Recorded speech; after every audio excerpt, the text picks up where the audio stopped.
disciples what they just saw. But as they did, Jesus appeared in the room. But the disciples still didn't believe, even though they could see him with their own eyes. They thought that they were seeing a ghost. So the Bible says that Jesus rebuked their unbelief and hardness of heart. It wasn't until they felt Jesus' hands and saw Jesus eat some fish that they started to believe he was real.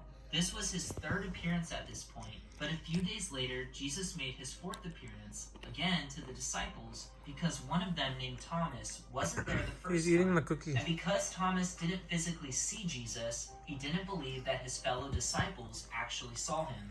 So Jesus appeared to Thomas too, and then Thomas believed. Okay, so if the disciples are just making up this story about the resurrection, they're making themselves look pretty bad so far.